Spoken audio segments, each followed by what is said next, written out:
Boa noite. Uma alegria ter você de novo conosco para a continuação do estudo do livro de Jó. Tá? Semana passada nós fizemos uma revisão, vou fazer sistematicamente assim, não é?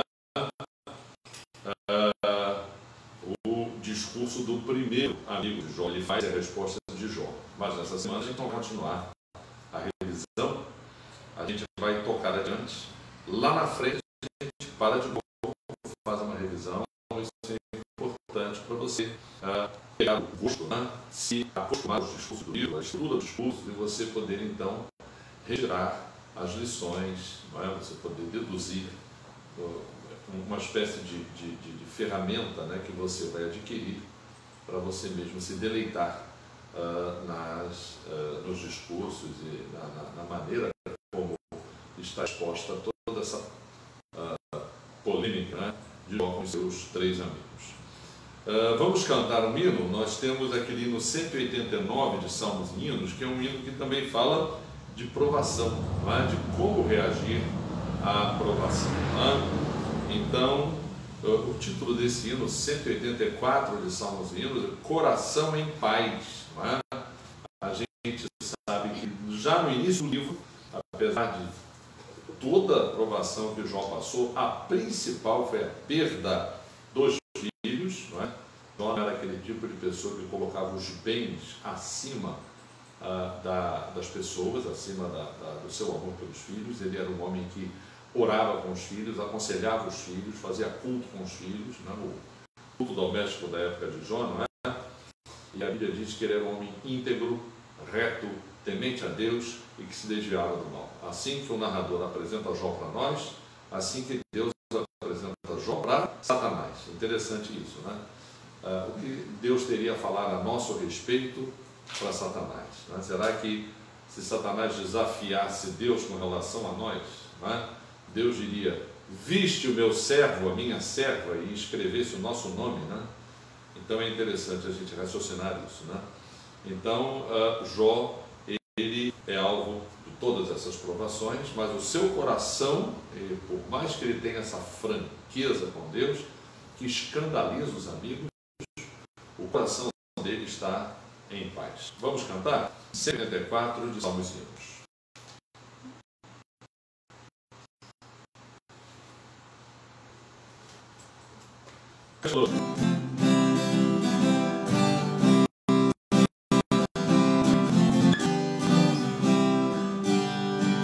Sombras escuras nos caminhos seus, almas animes cantam hino a Deus. Cada nuvem escura uma arco-íris traz, quando em teu coração vem na perfeita paz. Se o teu coração estiver em paz, bem contente, alegre, sempre te acharás. Se o teu coração estiver em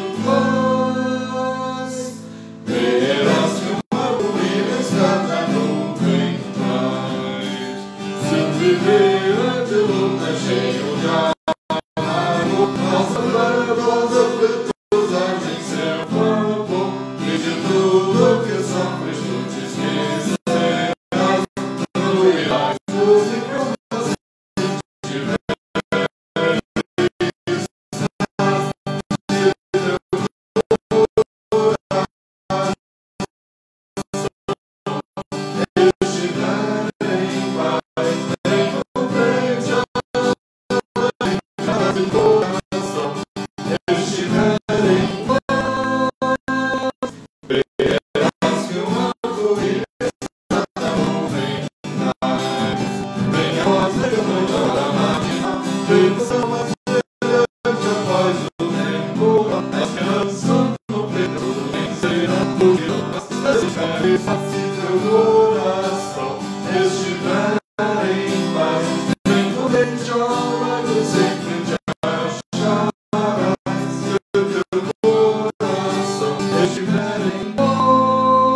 e por algum tempo pastor do meu pai, lá na década de 30.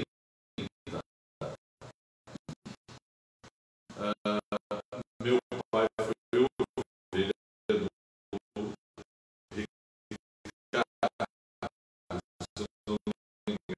Ricardo Troves, que é o autor deste livro. Vamos lá, nós vamos lá. Porque passaram familiares daqueles internos para ter um filho para prolongar a esposa esse dia. Então nós vamos orar, consolo de Deus para as duas pessoas que faleceram, internados, que tinham problema de Covid, no abalo da transferência que tiveram que fazer, da remoção que tiveram que fazer, eles faleceram.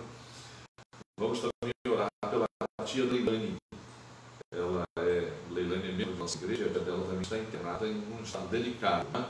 Vamos agradecer a recuperação da Cacilda, que é prima da minha sogra, da mãe da minha esposa. Então, outros pedidos que você tiver nesse momento para orar juntos, né? Eu vou pedir ao Isaac para orar nesse momento e intercedendo por essas pessoas. Você que está assistindo também, seja pelo Face, no YouTube a gente está lá. Você pode também fazer os pedidos de oração. Minha filha acompanha pelo celular, conforme for no final da nossa estudo, a gente ora novamente. Vamos orar? Senhor Deus Pai, vemos a Ti nesse momento com o coração grato a Deus por causa da Tua bênção, por causa da Tua salvação, porque podemos, Senhor, ter o privilégio de louvar a Ti, de aprender uma Tua palavra, Senhor, de estudar a Tua palavra que é vida e eficaz, ó Deus. E também, Senhor, viemos a Ti humildemente pedir a Tua bênção, Senhor, e a cura, Senhor, para aqueles que estão enfermos, ó Deus. Amém. As pessoas aqui mencionadas, Pai, que sobre elas, na sentir fé, e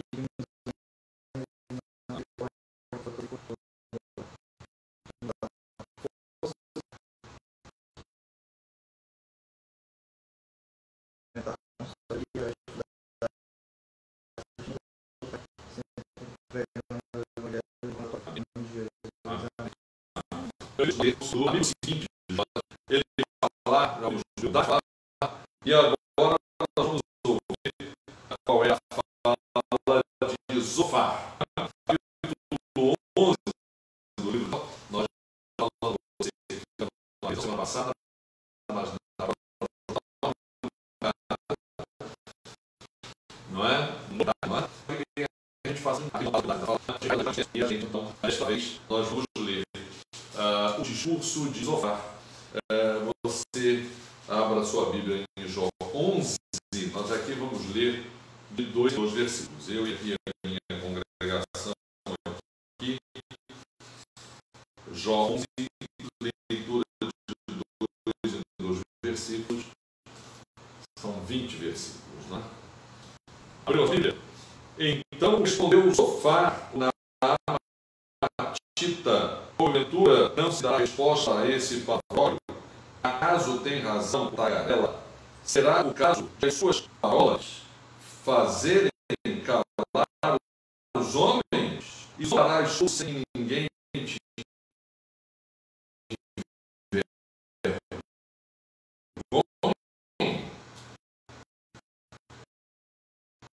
Pois diz a minha doutrina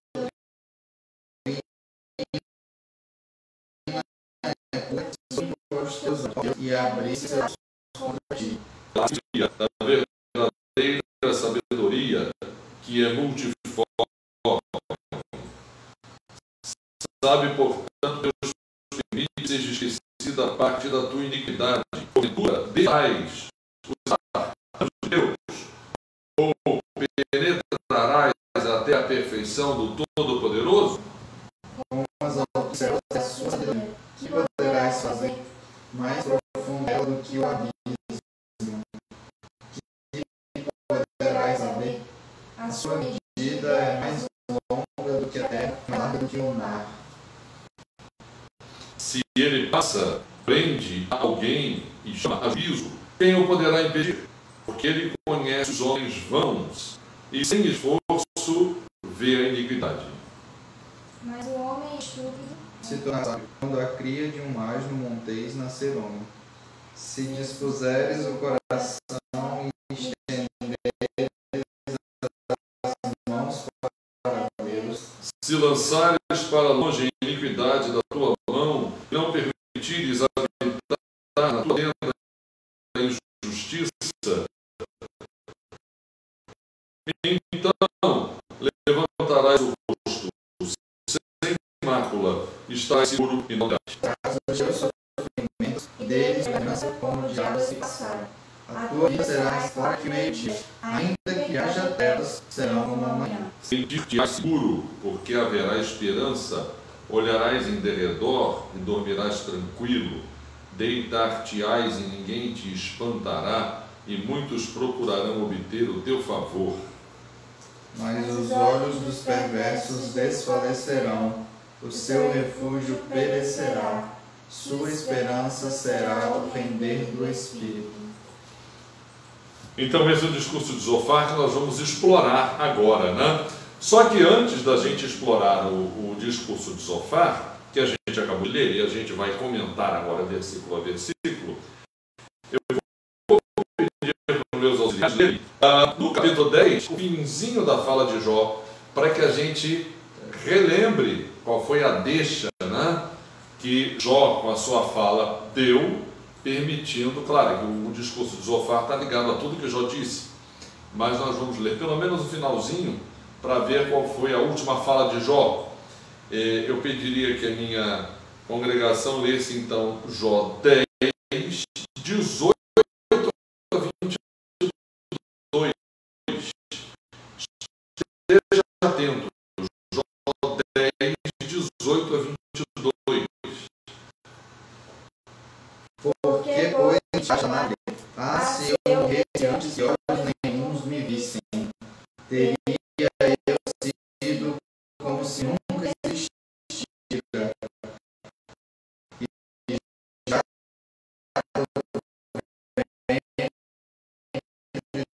teria sido a cultura.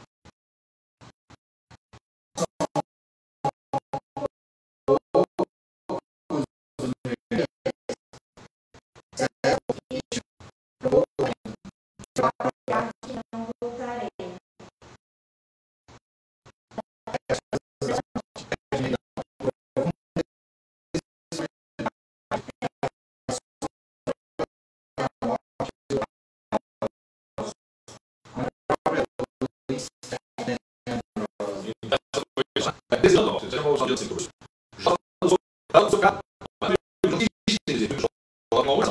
Alguma coisa errada, alguma iniquidade, como o Zofar aqui, ela vai vir, Jó é como se Jó aceitasse esse argumento, então, mas se defendesse diante de Deus, não se considerasse uma pessoa que não pecava, mas ele não tinha culpa, ele não era uma pessoa que tinha algo de errado, entendeu, intencionalmente, e ele estivesse ocultado, né?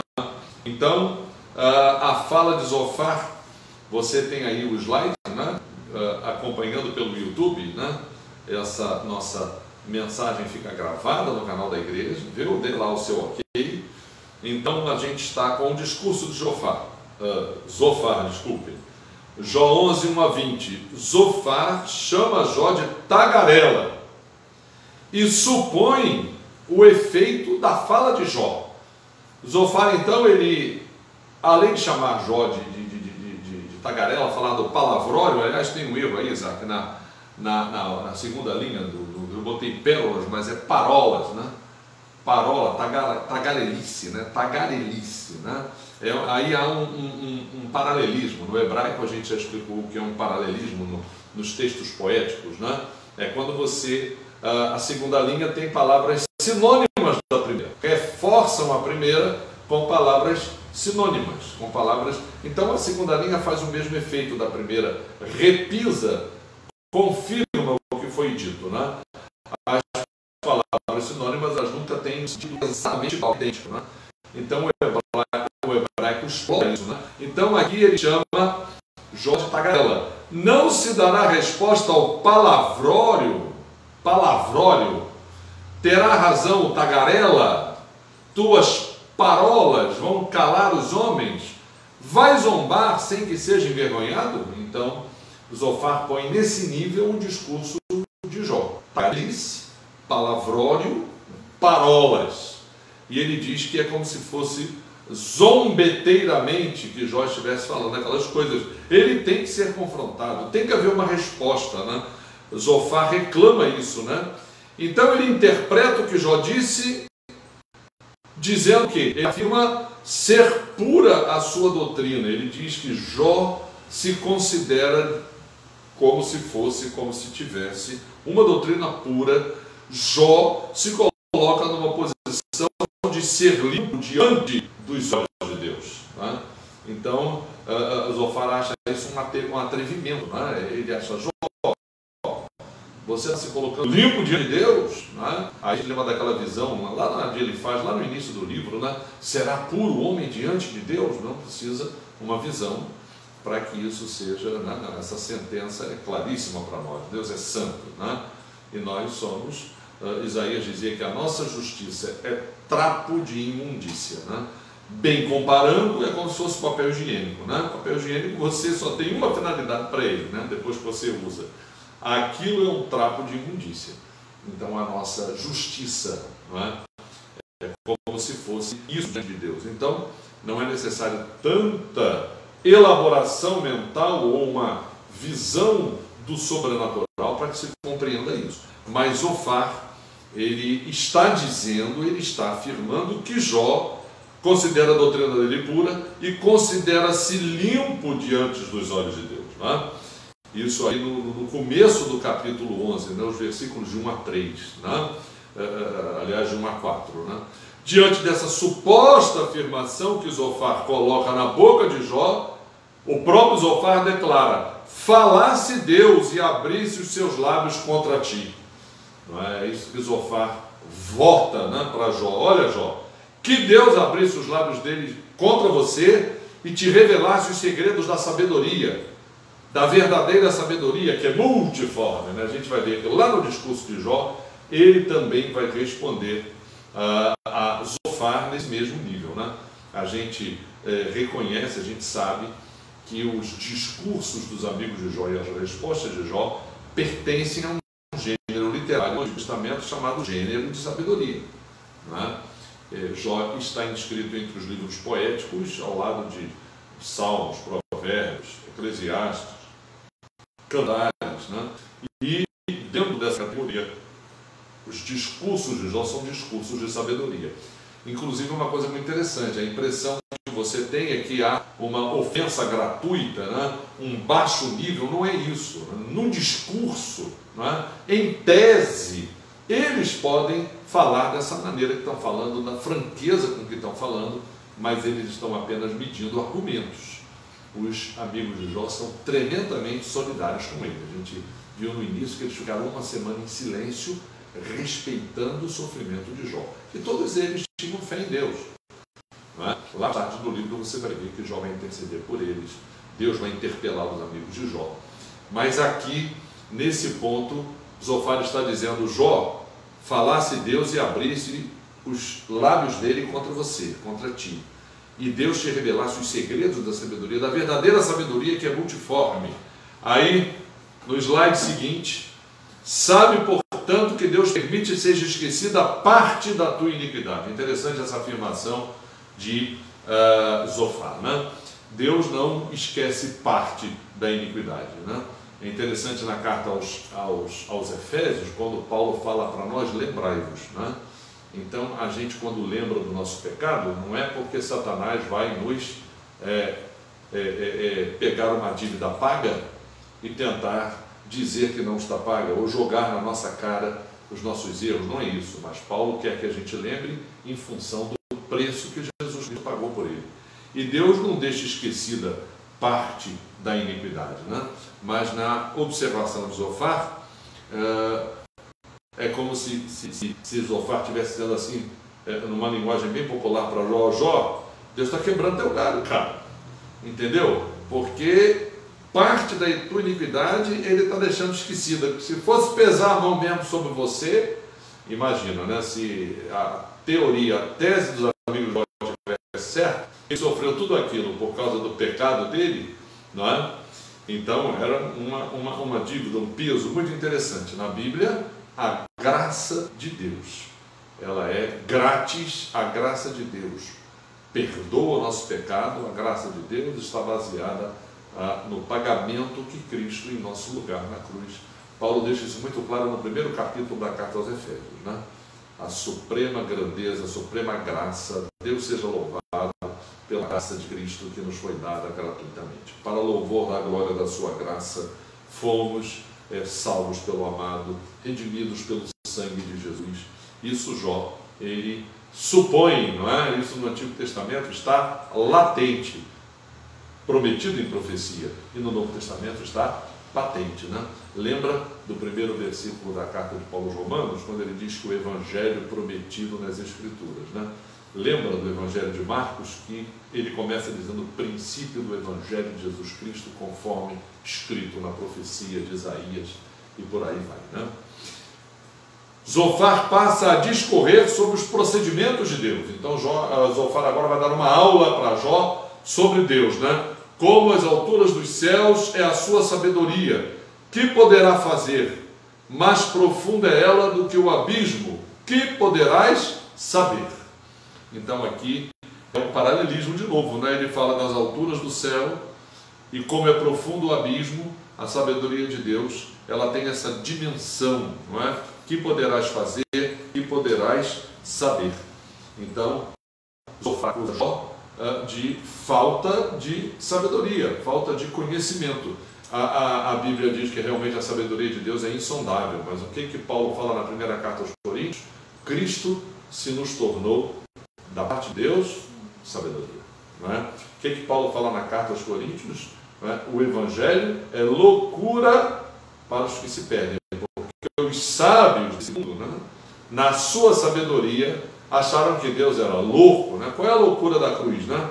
2 ladrões crucificados ao lado de Jesus demonstram essa loucura. Um deles falou assim: Salvador, você não salva nem a si mesmo.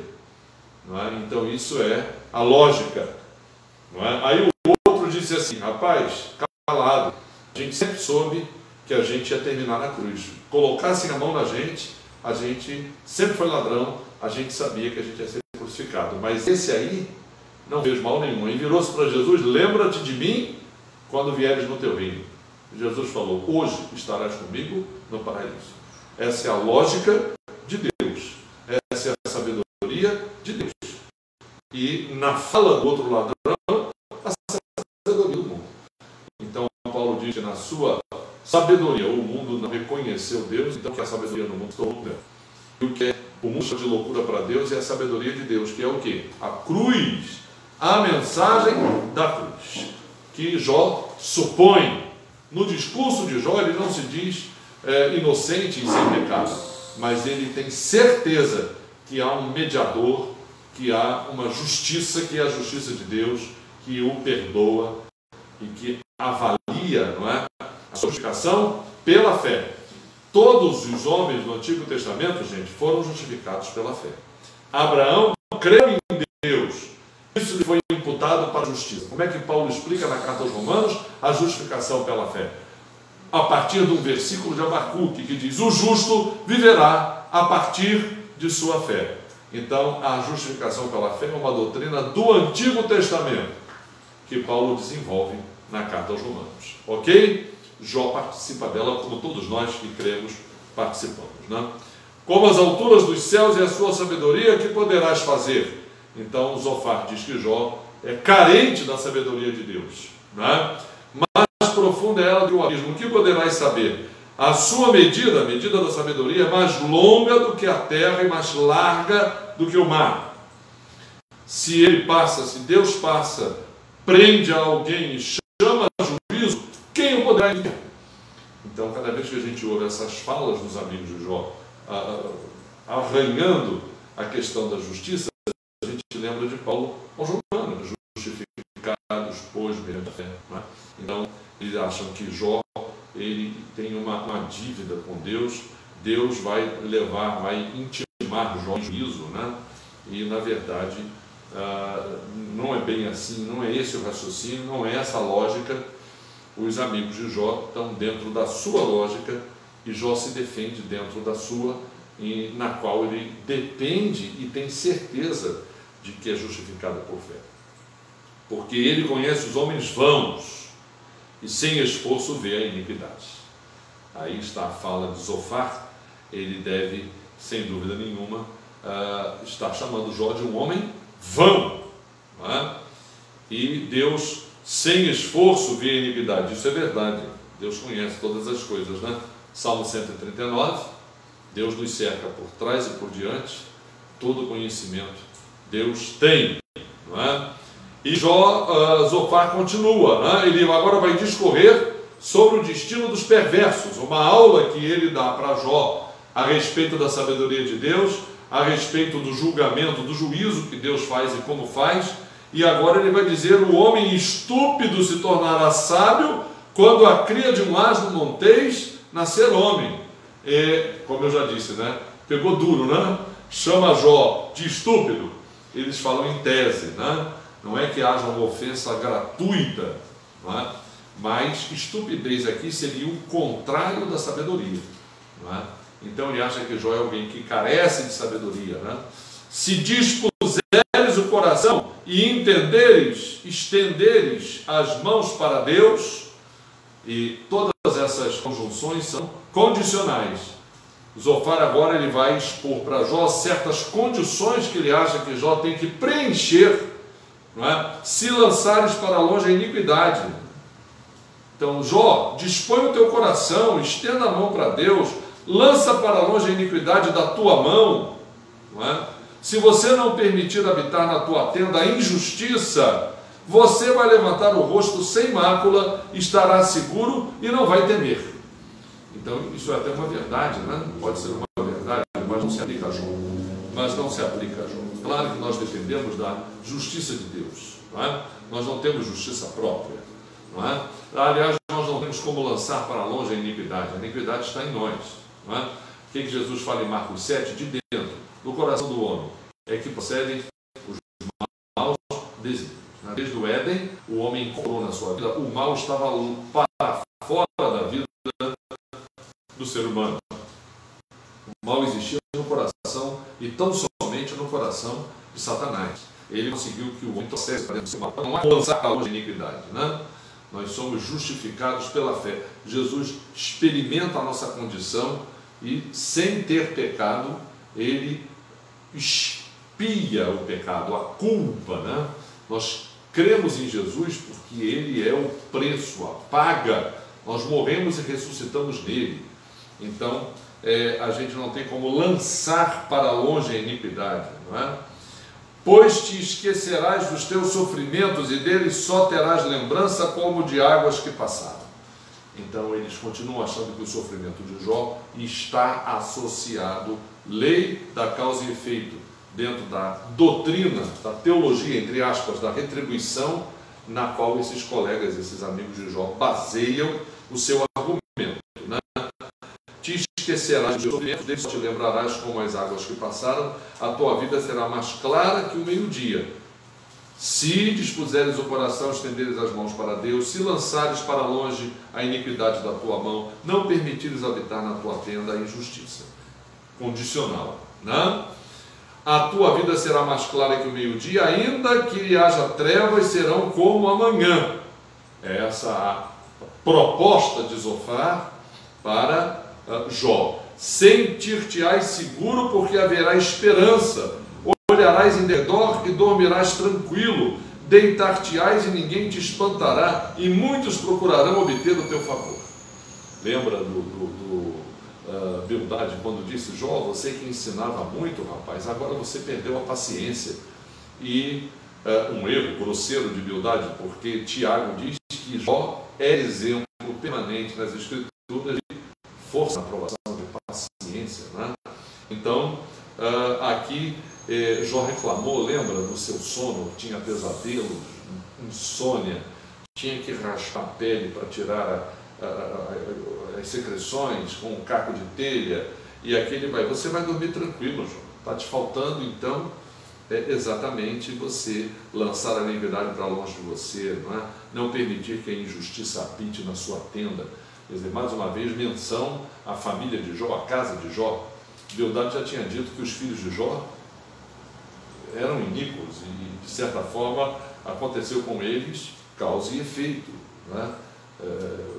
Então, quase que eles voltam a essa ideia de que na família de Jó, na casa de Jó, lembram que Jó dizia que naquele circuito de banquetes que eles faziam, na temporada dos banquetes, Jó chamava os servos e perguntava como é que foi, beberam vinho, e o que aconteceu, o que eles disseram, juntava os filhos, assuntava, orava com eles. Então, pode ser que as más línguas dissessem, aquilo é uma orgia, aquilo lá e o pai não faz nada. E não era bem assim. Jó era uma pessoa em dia, e o testemunho que a gente tem de Jó não é que ele fazia vista grossa dos erros dos filhos. Mas aqui, Bildade já tinha feito uma menção disso, e Zofar agora está dizendo, né? Você permitiu que na tua tenda a justiça habitasse, Jó. Né? Ele está supondo isso, né? Mas os olhos dos perversos desfalecerão, o seu refúgio perecerá, sua esperança será o render do espírito. Então, está enquadrando Jó entre os perversos. Ele está dizendo que os perversos desfalecerão. Jó está desfalecendo por ser perverso, né? O refúgio dos perversos perecerá. A esperança deles é mesmo aquilo que Jó estava dizendo nessa deixa que nós lemos do capítulo anterior. Morrer, render o espírito. Então essa é a fala de Zofar. Né? Aqui, Zofar, com essa última fala aqui, dizendo Jó. Então, se você não faz o que eu estou te propondo aqui, lançar para longe você a iniquidade da tua mão, permitir que a injustiça, impedir que a injustiça habite na tua tenda, né? Aí, meu querido, os olhos dos perversos vão desfalecer, o seu refúgio vai perecer, e a esperança do perverso é morrer mesmo, não tem mais do que... E aí vamos à resposta de Jó, não é? Ele começa com uma refinada ironia, né? Nós estamos dizendo que é um padrão, não é? De altercação, de polêmica, de respostas nesses discursos, né? Então Jó respondeu, na verdade vós sois o povo e convosco morrerá a sabedoria, né? Esse morrerá a sabedoria aí tem dois sentidos, né? Morrerá a sabedoria até que eles morram, ou eles assassinam a sabedoria, né? Eles falaram da sabedoria de Deus. Jó agora vai também falar da sabedoria de Deus, mas num outro patamar, não é? Não é uma teoria a respeito de Deus, né? Interessante, né? A gente pode ter certas teologias que tentam falar a respeito de Deus, como nós podemos ter uma teologia que seja vivencial, que seja prática, não é? Que seja resultado realmente de um conhecimento bíblico, um conhecimento que tem a ver com aquilo que Deus falou para Josué, né? Lembra que Deus falou para Josué? E até o fim da vida Josué colocou em prática. Josué, é para você falar da palavra, é para você viver a palavra, não é? E para você ler a palavra, né? Então, a gente tem que ter um respaldo na palavra de Deus, incorporá-la na nossa experiência para poder falar. A teologia deve estar associada a isso, né? A essa prática, a essa vivência. Então, a sabedoria a qual Jó vai se referir é essa sabedoria, resultado. Por isso que a Bíblia diz que Cristo se nos tornou da parte de Deus sabedoria. Então, o valor de Cristo na nossa vida inclui sermos sábios, vivermos de acordo com a vontade de Deus, não é? Essa vida que agrada a Deus, né? Na verdade, vós sois o povo e convosco morrerá a sabedoria. Ironia de Jó. Também eu tenho entendimento como vós, eu não vos sou inferior. Quem não sabe coisas como essas que você falou aí, Zofar, eu sou irrisão para os meus amigos. Irrisão é uma coisa sem valor, irrisório, né? Então Jó, ele estava reclamando isso, né? Eu acho que vocês estão me colocando num nível que não é preciso, né? Eu não estou me orgulhando, eu não estou entendendo nada, parece que eu me tornei algo sem valor. Eu que invocava a Deus e ele me respondia, O justo e o reto servem de ilusão. De novo ele foi irônico, né?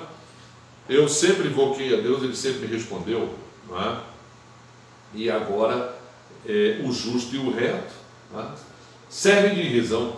Então o crente se declarar justo e reto não é uma vaidade, não é um ufanismo, né?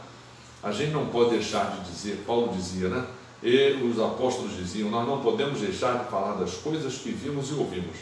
Então o Evangelho, ele não nos coloca numa posição de soberba, não nos coloca numa posição de vaidade, né? Nos coloca numa posição de humildade, como Jesus se colocou, né? Paulo diz em Filipenses que Jesus não usurpou para si o ser igual a Deus, antes a si mesmo se esvaziou, assumindo a forma de servo. Foi obediente até a morte de cruz, para que pudesse nos salvar.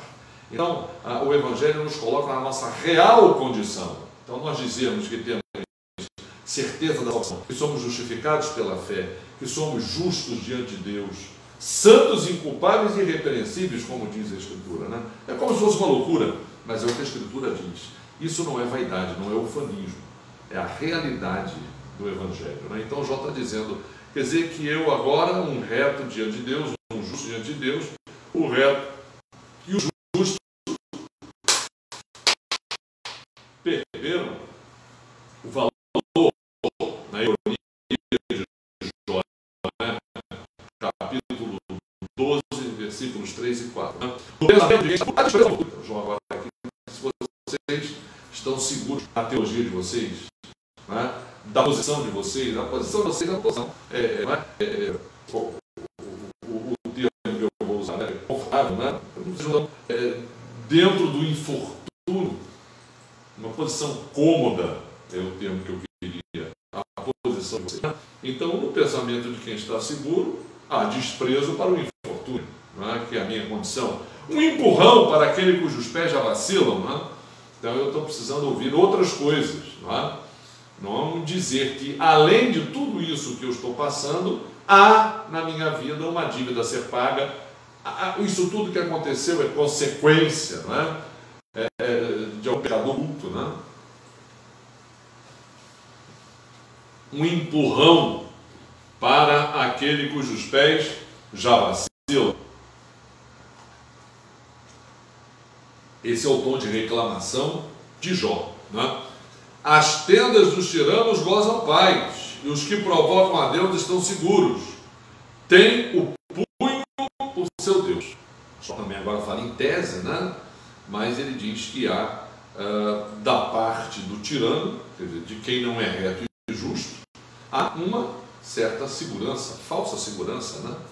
A gente aqui lembra do Salmo 73, né? Que o salmista diz que os justos têm uma série de problemas, e os ímpios e os perversos estão bem, estão seguros, estão tranquilos. Então Jó aqui ele está dizendo que parece que há uma inversão, não é?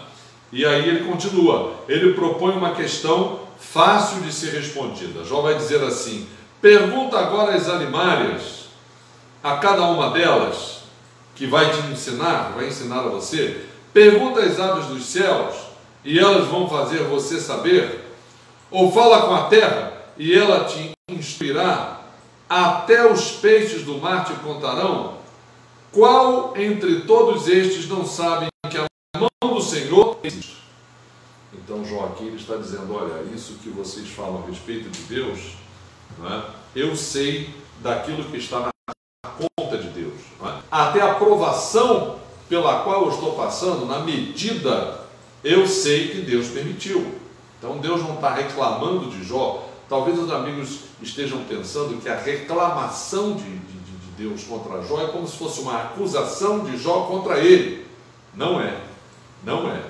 Jó está se sentindo na fragilidade que o ser humano sente e se questiona, né, das razões por que Deus permite que aquilo tenha acontecido, né? Então é uma conversa de alguém íntimo. Então não é uma acusação, não é? Jó já falou aqui, a gente já viu nos capítulos, as tuas flechas se cravaram em mim. Estou sorra, flechas. Tu és o espreitador, não dei tempo nem de engolir, fiquei com a pele dos dentes. Então Deus tem Jó tem uma série de frases, né, em que ele coloca a sua condição, que é uma condição de extrema penúria, mas não é que ele esteja afrontando Deus, blasfemando contra Deus. Ele está sendo o quê? Sincero com Deus, e sim, na sua condição de humano, ele se pergunta, não é? Por que essa provação? Não é? Até onde eu posso suportar? Até onde eu vou suportar? Então, qual entre todos estes não sabe que a mão do Senhor fez isto? A mão de Deus permitiu que Jó passasse aquelas provações, mas não pelas razões que os amigos de Jó estão dizendo que foi, entendeu? Então, os dois têm razão. O Jó fala, sim, Deus fez isso, mas não é pelas razões que vocês estão dizendo que ele fez, não é? Agora é Jó quem passa a discorrer sobre a providência de Deus, tá? Deus permitiu, na sua mão está a alma de todo ser vivente, o espírito de todo gênero humano. Porventura o ouvido não submete a prova as palavras, como o paladar prova as comidas? Então, Jó, aqui é interessante isso aqui, né? Eu estou entendendo bem o que estão dizendo, agora vocês precisavam ouvir o que vocês estão dizendo, não é? Então, aqui Jó vai estabelecer uma norma de comparação entre, digamos, a teologia de Jó, que dá muito mais segurança, e a teologia dos amigos de Jó, que a gente tem que ler com certa cautela, né? Então, Jó aqui ele está dizendo, olha, vamos provar as palavras, não é? Como o paladar prova as comidas, vamos permitir, vamos ouvir o que a gente está dizendo, vamos refletir sobre aquilo que a gente está falando, não é? E passa a dizer do que Deus, em sua sabedoria, é capaz. Agora o discurso de Jó sobre a sabedoria de Deus, como se fosse uma resposta ao discurso de Zofar, que ele falou sobre a sabedoria de Deus. Está a sabedoria com os idosos, não gerar entendimento, depende do idoso. A gente sempre a história de Samuel, né? Deus teve que falar com um garoto, porque Eli não ouvia o que Deus tinha para dizer. E o que Deus tinha para dizer para Eli, por meio de Samuel, e disse, era uma reprimenda a Eli pela maneira errada como ele conduziu os filhos na criação dele. É interessante esse trecho da Bíblia, você encontra os filhos de Samuel lá na frente, fazendo o que os filhos de Eli fizeram. O mesmo mau exemplo, tanto dos filhos de Eli como dos filhos de Samuel. Mas Deus não cobra de Samuel o erro dos filhos dele, cobra de Eli. Significa dizer que os filhos de Samuel erraram porque optaram, foram advertidos pelo pai, mas optaram seguir o mau exemplo dos filhos de Eli. Então é interessante isso, né? A sabedoria então não está com o idoso, não é? Não está na longevidade, não. Com Deus a sabedoria, a força, ele tem conselho e entendimento. Os amigos de Jó precisavam então entender isso. Talvez a teologia deles, o raciocínio deles, a sabedoria tinha subido um pouco a mente deles, né? Tinha um pouco subido, assim, envaidecido, tornaram-se soberbos, né? E até bem intencionados, né? Mas faltava a eles então esse detalhe, né, que Jó está colocando aqui para eles. Com Deus está a sabedoria, a força, ele tem conselho e entendimento. Não é só afirmar isso, como os amigos de Jó faziam, mas tem que haver uma experiência disso. Aliás, a experiência que Jó está passando vai contribuir para que os amigos de Jó entendam isso, como receber de Deus a sabedoria, né? Então, vamos lá? Jó passa a dizer do que Deus em sua sabedoria é capaz. Ele continua dizendo, o que ele está abaixo não se reificará. Se Deus lança na prisão, ninguém a pode abrir. Se Deus retém as águas, elas secam. Se as largas alagam, devastam a terra. Com ele está a força e a sabedoria. Seu é o que erra e o que faz errar. É interessante, né? Uma vez quando Deus fala com Isaías, né? Deus fala assim para Isaías, eu crio o bem, Isaías, eu também crio o mal. Né? Claro que não é no estado absoluto, né? O mal não surgiu a partir da decisão e a partir do caráter de Deus. Mas o que ele estava dizendo para Isaías é que o mal que ia acontecer ao Reino do Norte, a invasão dos assírios, uma das nações, um dos impérios mais violentos, se não foi o mais violento de todos, Deus permitiria que aquele mal alcançasse o Reino do Norte. Então aqui, quando Moisés diz que não vai para o Egito, né, porque ele é gago, né, E Deus fala assim: Moisés, quem fez o gago, quem fez o surdo, quem fez o mudo, fui eu. Então é interessante, na soberania de Deus, Ele permitir, né, que o que erra e o que faz errar, erra e faz errar, porque Deus permite. Né? Aos conselheiros leva os despojados do seu cargo, e aos juízes faz desvairar. Né? Quem é conselheiro e quem é juiz deve buscar em humildade a sabedoria de Deus, e não se vangloriar de ser juiz, porque chegou lá onde chegou por mérito próprio, e um conselheiro, por ser conselheiro.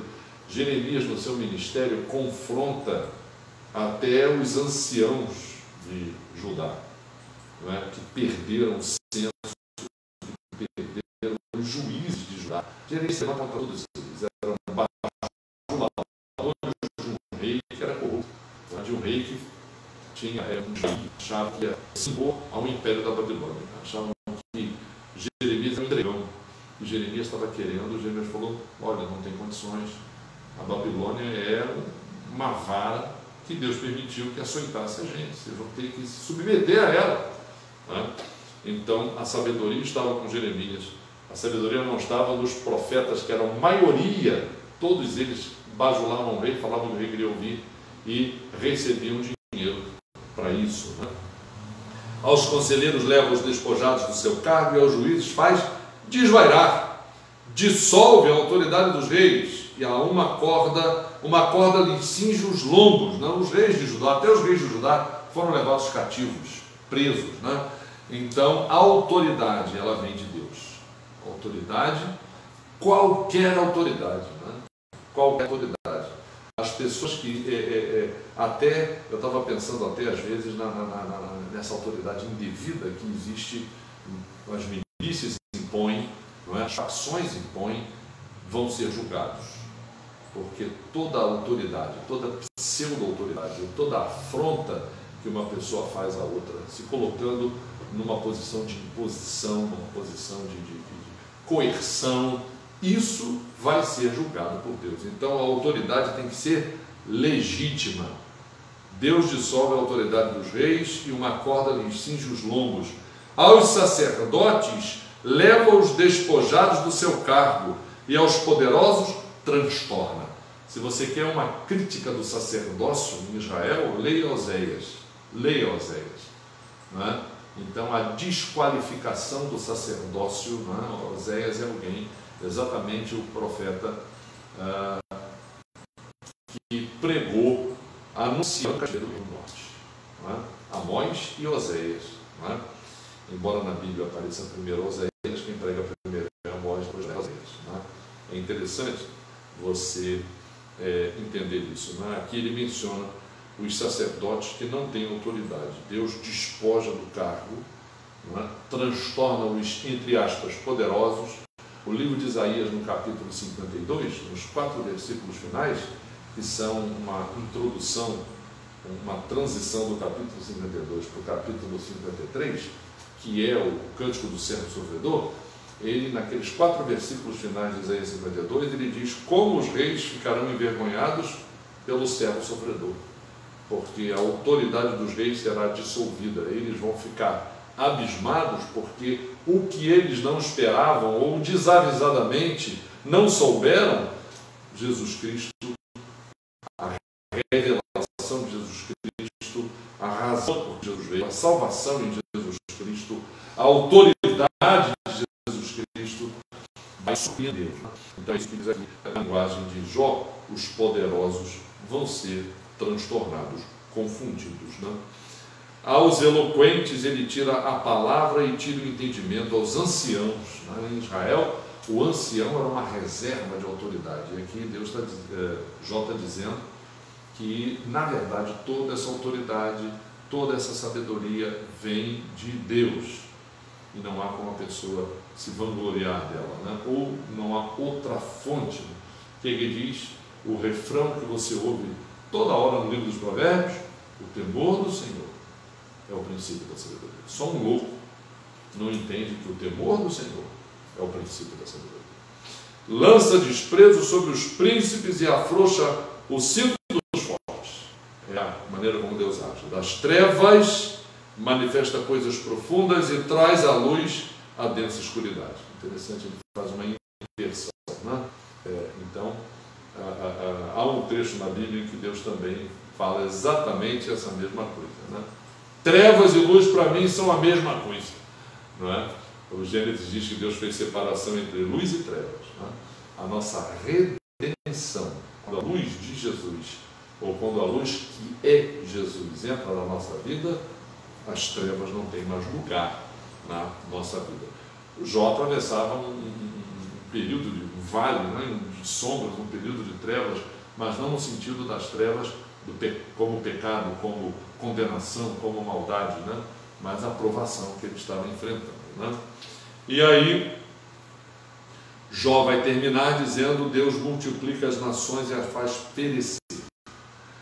Quem põe e dispõe em relação ao poder das nações, dos impérios, é Deus. Todos eles vão passar, não é? Como os antigos passaram, os da modernidade pode esperar isso. Talvez esses que a gente vê agora, né, sejam os últimos, não é? Talvez a gente esteja tão perto, o Apocalipse mesmo diz isso, né? A grande mulher que cavalga lá no Apocalipse, né? Um ser bizonho, ela representa os reinos, a grande prostituta, são os reinos desse mundo que não tem temor do Senhor. Então Deus multiplica as nações e as faz. Esse grande Babilônia do Apocalipse é o poder temporal humano, corrupto, essencialmente corrupto, que vai deixar de existir, não é? Dispersa as nações e de novo as congrega.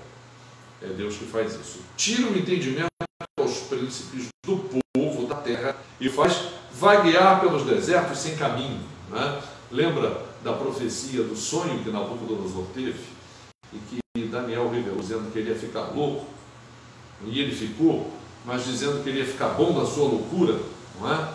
E ele ficou também bom da sua loucura e pôde dar testemunho do temor do Senhor que ele passou a ter na sua vida. É o que está dizendo aqui: tira o entendimento aos príncipes do povo da terra e os faz vaguear pelos desertos sem caminho.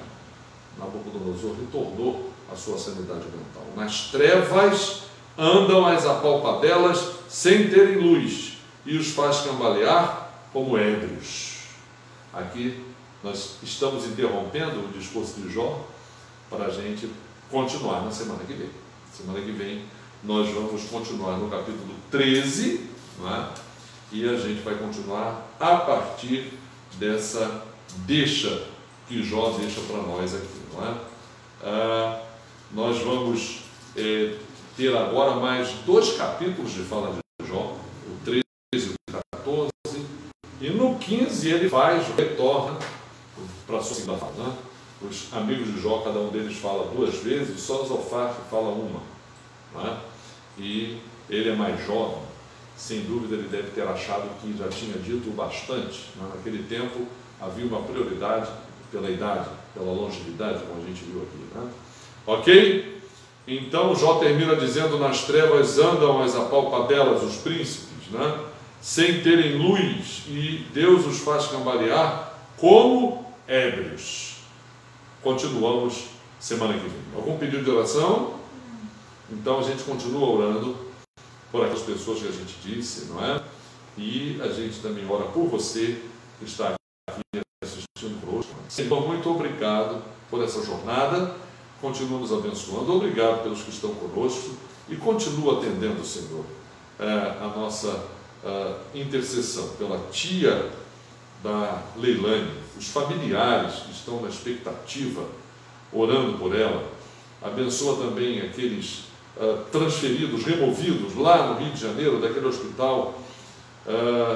Esteja abençoando também, Senhor, as demais pessoas que estão sendo medicadas e buscando cura, seja aqui no nosso país, seja lá fora, nos países da Europa. As questões das vacinas, os testes, as tentativas de uma superação dessa etapa, né, na história da humanidade. Nós te pedimos essa bênção, agradecemos e oramos em nome de Jesus. Amém. Muito obrigado, um grande abraço A gente se encontra terça-feira que vem.